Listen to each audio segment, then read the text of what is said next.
dia baca 3 surat dalam satu kesempatan, maka dipanggil dia pada kerajaan langit dan bumi sebagai orang yang menempati surga Firdaus nantinya. Wahai manusia, sesungguhnya engkau selama berdoa kepadaku, selama mengharapkan aku ampuni engkau bagaimanapun dosa engkau, dan aku tidak peduli, kata Allah. Wahai manusia, andai kata dosa-dosa engkau sampai ke atas langit, kemudian engkau minta ampun kepadaku, aku ampuni bagi engkau. Nah, ini merupakan bibit untuk mengharapkan rahmat Allah Subhanahu wa ta'ala.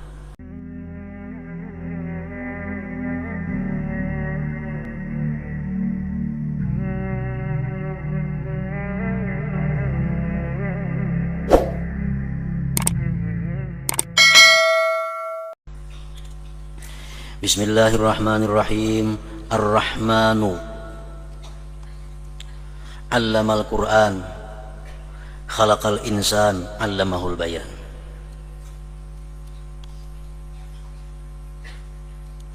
Ar-Rahman, dialah Tuhan yang maha pengasih lagi penyayang.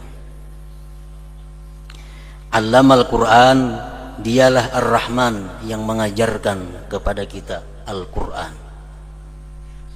Khalaqal insan, dan dialah Ar-Rahman yang telah menciptakan manusia. Menurut sebagian ulama tafsir, yang dimaksud dengan insan di sini adalah Nabi Adam alaihissalam. Allamahul bayan, dialah Ar-Rahman yang mengajarkan kepada insan, kepada Nabi Adam tadi akan keterangan. Nabi Adam diberi pelajaran oleh Allah Subhanahu wa ta'ala tentang nama segala sesuatu, sehingga apapun Nabi Adam tahu namanya. Dan disebutkan bahwa Nabi Adam itu diberi Allah pelajaran sehingga beliau mampu berbahasa dengan 700 macam bahasa. Allamahul bayan.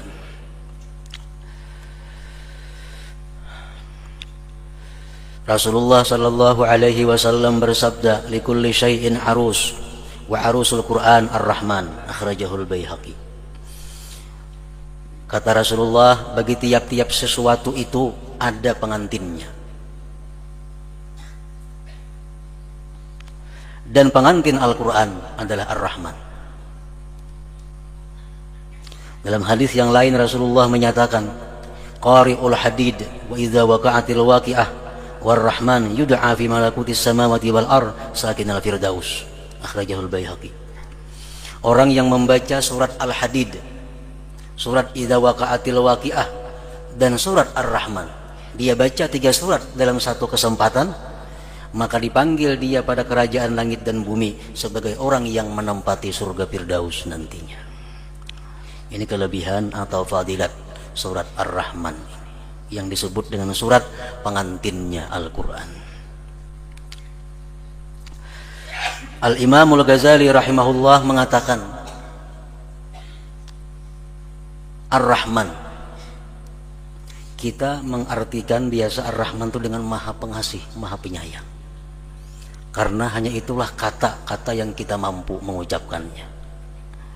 Padahal Ar-Rahman itu mempunyai makna yang sangat luas tentang bagaimana kasih sayang Allah Subhanahu wa ta'ala kepada hamba-hambanya. Imam Ghazali mengatakan, Ar-Rahman huwal atuf 'alal ibad bil ijad awalan wa bil hidayati ilal iman wa asbabis sa'adati tsaniyah wa bil is'adi fil akhirah tsalisa wa bin nazar ila wajhil karim rabi'a. Ar-Rahman itu, kata Imam Ghazali, adalah artinya Tuhan yang maha pengasih penyayang atas hamba-hambanya. Di mana kasih sayang Allah kepada kita? Pertama, dengan diciptakannya kita. Allah menciptakan hamba-hambanya ini dengan penuh kasih dan sayang. Yang kedua, dengan memberikan petunjuk iman dan sebab-sebab keberuntungan. Kita tahu dengan rukun Islam, tahu dengan rukun iman, tahu tentang segala macam sebab-sebab keberuntungan. Allah berikan petunjuk kepada kita dengan kasih sayangnya. Wabil is'ad fil akhirati tsalisa, dan dengan dijadikannya kita orang yang beruntung nanti di akhirat. Itu yang ketiga. Yang keempat, dan dengan memandang kepada zatnya yang mulia di dalam surga nanti. Itulah Ar-Rahman, kasih sayang Allah. Manusia yang diciptakannya dari tiada kepada ada, kemudian diberinya hidayah beriman dan sebab-sebab kebahagiaan, keberuntungan, dijadikannya beruntung nanti di akhirat masuk surga dan memandang kepada zat Allah Subhanahu wa taala. Itulah semuanya Ar-Rahman.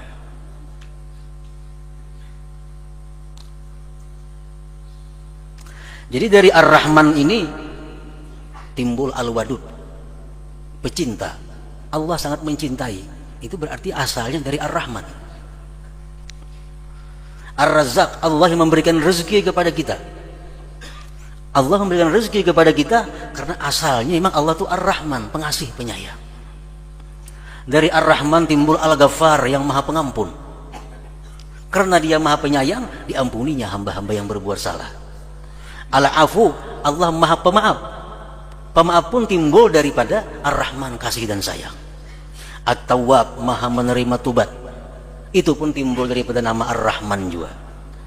Al-Latif, yang maha lembut. Al-Mu'in, yang maha menolong. Sangat banyak yang timbulnya daripada Ar-Rahman ini. Ar-Rahman ismun khas bihi ta'ala la yusamma bihi makhluk. Ar-Rahman itu nama yang khusus hanya bagi Allah Ta'ala. Tidak boleh diberi nama dengan Ar-Rahman siapa jua pun daripada selain Allah Subhanahu wa Ta'ala. Baik itu manusia, baik itu masjid, baik itu madrasah, baik itu toko, baik itu warung, haram menamai dengan Ar-Rahman. Wajib diganti. Karena Ar-Rahman ini jangankan manusia biasa, Rasulullah pun tidak diberi Allah Ar-Rahman ini. Padahal bukan main Rasulullah kasih sayangnya kepada umatnya. Orang yang meludahi sidin dibalas dengan senyum. Orang yang melimpar batu kepada sidin didoakan agar diampuni dosanya, diberi hidayah oleh Allah. Orang yang berbuat jahat dibalas dengan baik. Bagaimana sayangnya Rasulullah kepada umatnya? Hanya diberi Allah Ar-Rahim, tidak Ar-Rahman.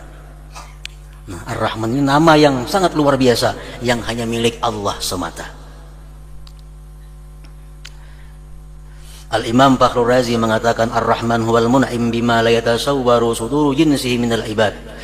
Ar-Rahman itu adalah zat Tuhan yang memberikan nikmat dengan sesuatu yang tidak terupa, timbul jenis nikmat itu daripada hamba. Allah atau Ar-Rahman sama. Udah Allah awid Ur-Rahman, kata Allah. Sembah Allah atau Ar-Rahman. Jadi Imam Fakhrur Razi mengatakan bahwa Ar-Rahman itu adalah Tuhan yang memberikan nikmat, yang mana tidak dimungkinkan manusia bisa memberikan nikmat seperti itu. Ar-Rahman. Diriwayatkan dalam sebuah kisah, anna Zaid bin Harisah kharaja ma'al munafiq min Makkah ila Taif, fabalagha kharibatan faqala al-munafiq nadkhuluha huna nastarih, fadakhala wa nama Zaid. فأوثق المنافق زيدا وأراد قتله فقال زيد لما تقتلني قال لأن محمدا يحبك وأنا أبغضه. Zaid bin Harisah, sahabat sekaligus kekasih Rasulullah sallallahu alaihi wasallam, berangkat beserta orang yang munafik dari Mekah menuju Taif. Yang orang munafik ini sama aja lawan orang Islam. Umpat ke masjid, umpat ke orang seruan, umpat segala macam. Cuma hatinya tidak beriman kepada Allah. Nah, jadi Zaid bin Harisah keluar dari Mekah menuju Taif bersama dengan seorang laki-laki yang ternyata munafik. Laki-laki itu jalan menuju Taif. Di tengah jalan ada satu tempat yang kosong, bangunan yang hampir rubuh dan tidak ada penghuninya. Ujar si munafik tadi, wahai Zaid, kita masukkan ke rumah tuh, nah. Kita istirahat dulu. Masukkan keduanya. Taguringan si Zaid. Zaid guring, si munafik ini memasung lawan Zaid. Merimpung, hendak membunuh. Bangun Zaid. Jadi Zaid, lima taqtuluni, kenapa kamu bunuh aku? Alasannya, li'anna Muhammadan yuhibbuk wa ana abghaduh. Kami orang yang dicintai Muhammad, sedangkan aku benci kepada Muhammad. Itu alasannya. Faqala Zaid berkata, ya Rahman agisni. Nah, Zaid berdoa, ya Rahman agisni, Ya Rahman, agisni. Hai Rahman, tolong aku. Fasami al-munafik sautan yaqulu waihak lima la taqtulhu. Si munafik ini ada mendengar suara. Celaka engkau, jangan kau bunuh dia. Itu suaranya. Fa kharaja minal kharibah wa nadhara falam yara ahada. Keluar si munafik dari rumah tadi, lihati, kan ada orangnya. Bulik pulang untuk membunuh pulang. Ada pulang suara la taqtulhu, jangan kau bunuh. Kontrol pulang di luar, kan ada orangnya pulang. Para ja'at tsalisah, nang ketiga kali ini ku bunuh juga ini awal lagi. Wa arada qatlah, fasami asautan qariba, ada suara yang sangat dekat. La taqtulhu, jangan kamu bunuh. Fa kharaja, maka keluar si munafik tadi. Para aparisan melihat di luar rumah ada laki-laki menunggang kuda.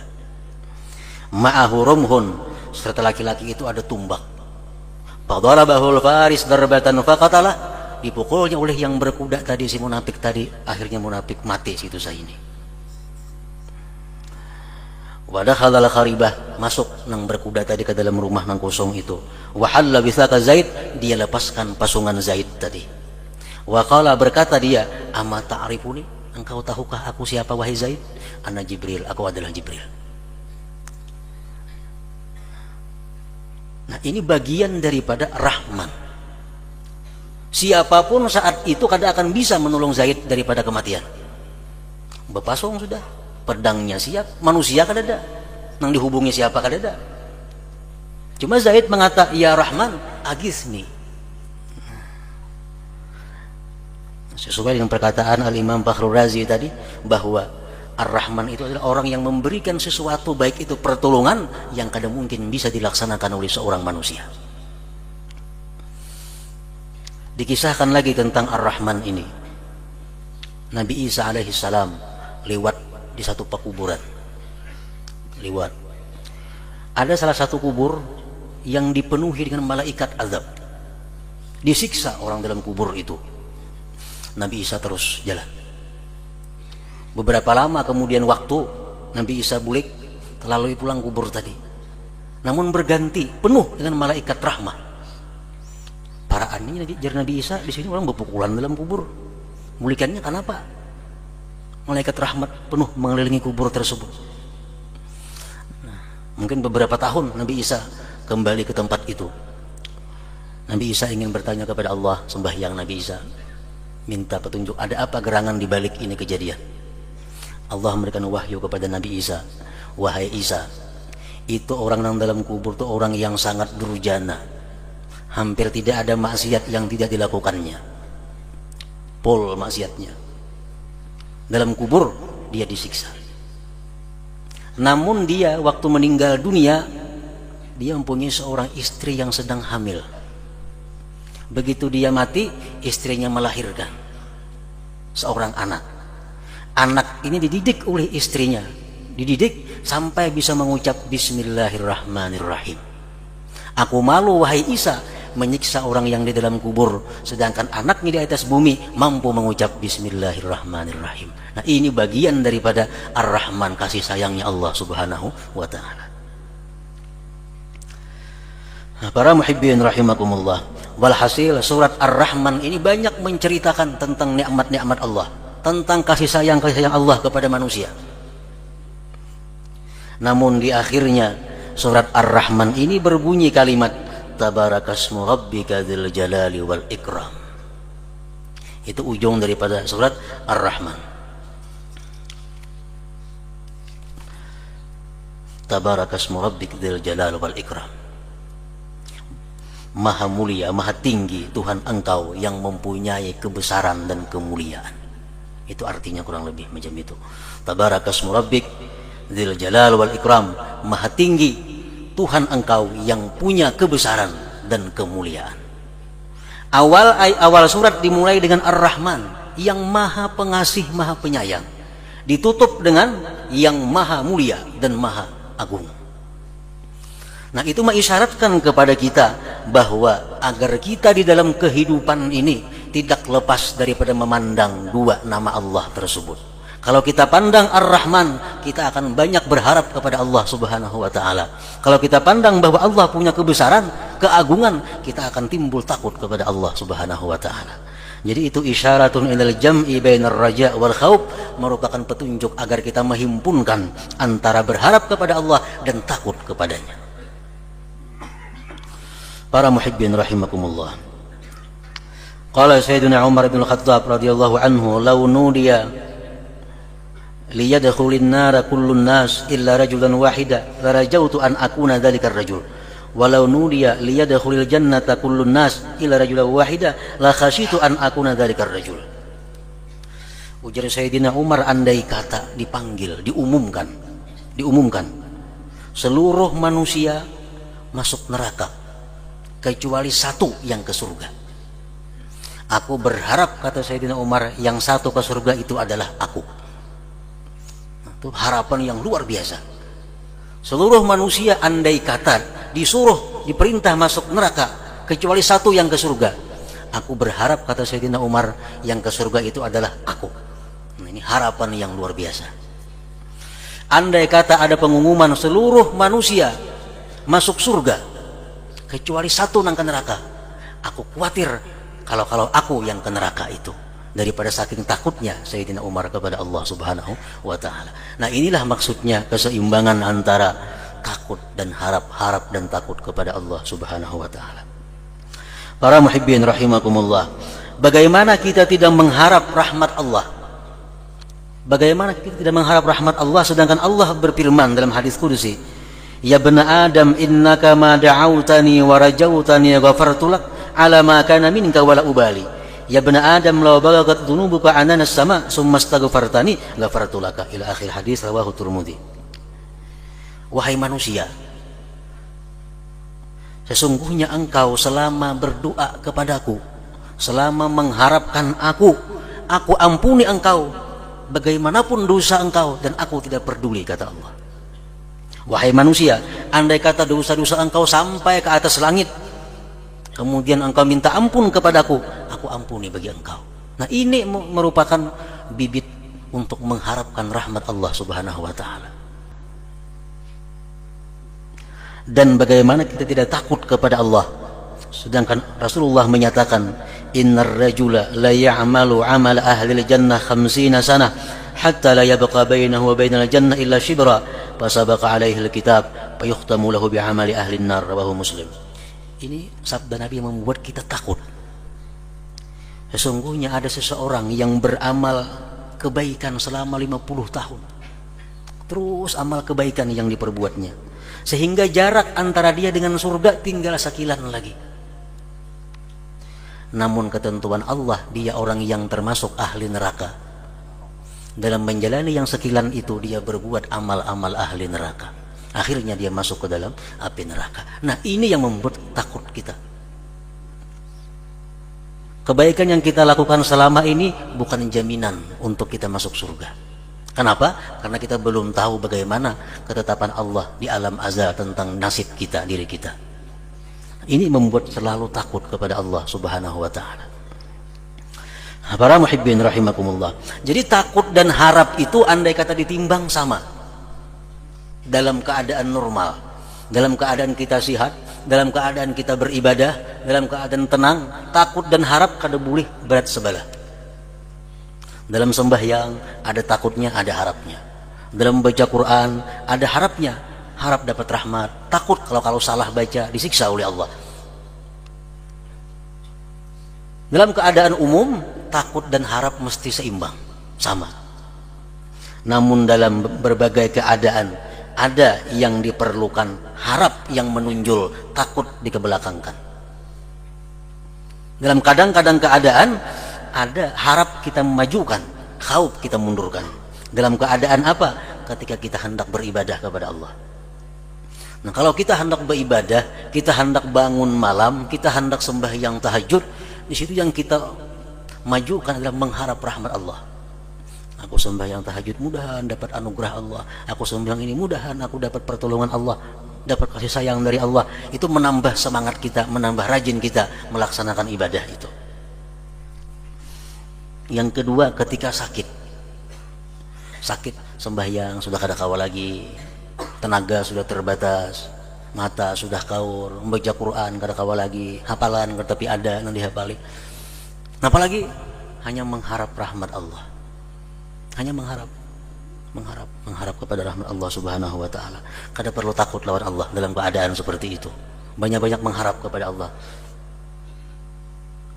Dan kadang-kadang takut lebih dikemukakan daripada harap, lebih ditunjulkan daripada harap. Ketika apa?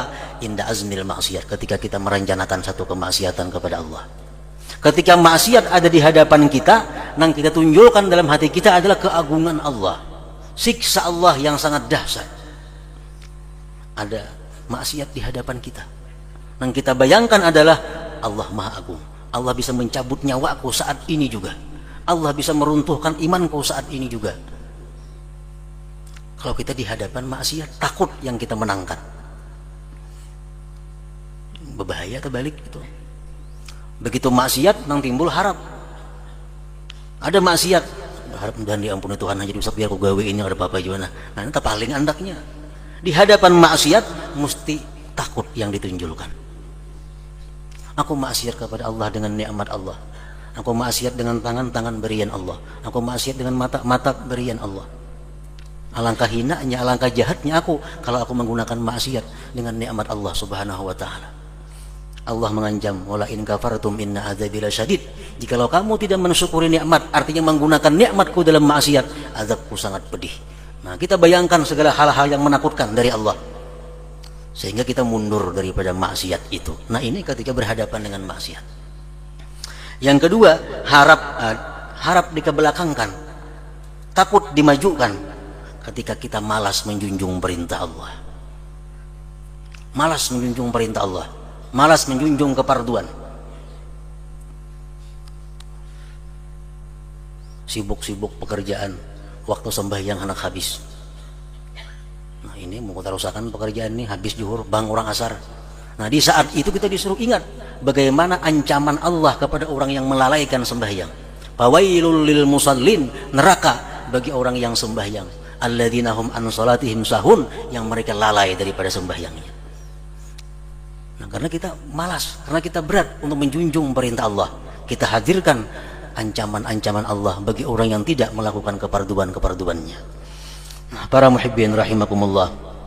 Jadi salat Ar-Rahman, yang mana merupakan surat yang dinamakan Rasulullah adalah pengantinnya Al-Quran. Surat ini sangat banyak mengandung berbagai macam arahan, berbagai macam petunjuk dari Allah Subhanahu wa taala, yang intinya adalah agar kita selalu bisa menyatukan dalam diri kita antara takut dan mengharap Allah Subhanahu wa taala. Dengan takut dan harap yang seimbang, kita akan menjadi orang yang beruntung di dunia dan akhirat. Amin ya rabbal alamin. Jamaah, tuan guru dan kaum muslimin yang dirahmati Allah, bulan Sya'ban adalah bulan persiapan rohani menuju Ramadan. Bulan diangkatnya amal kepada Allah Subhanahu wa taala. Di bulan penuh keberkahan ini, para ulama menganjurkan untuk memperbanyak tilawah Al-Quran, khususnya 3 surah agung yang memiliki keutamaan luar biasa. Pertama, surah Al-Ikhlas. Surah ini menegaskan tauhid murni kepada Allah. Membacanya setara dengan sepertiga Al-Quran dan menjadi sebuah sebab dicintai Allah Subhanahu wa taala. Kedua, surah Al-Falaq. Surah ini mengajarkan kita untuk berlindung dari segala keburukan, hasad, dan kejahatan yang tersembunyi. Ia membersihkan hati dan menjaga jiwa. Dan yang ketiga, surah An-Nas. Surah ini menjadi benteng dari godaan setan dan bisikan yang merusak iman. Membacanya memperkuat keteguhan hati dalam ketaatan. Jadi jamaah tuan guru yang dirahmati Allah, siapa yang istiqomah membaca dan mengamalkan ketiga surah ini di bulan Sya'ban dengan penuh keikhlasan, insya Allah akan disucikan hatinya, diangkat derajatnya, dan termasuk hamba yang dirindukan surga Firdaus. Mari jadikan Sya'ban sebagai bulan memperbanyak tilawah agar langkah kita menuju Ramadan semakin ringan dan penuh cahaya. Wassalamualaikum warahmatullahi wabarakatuh.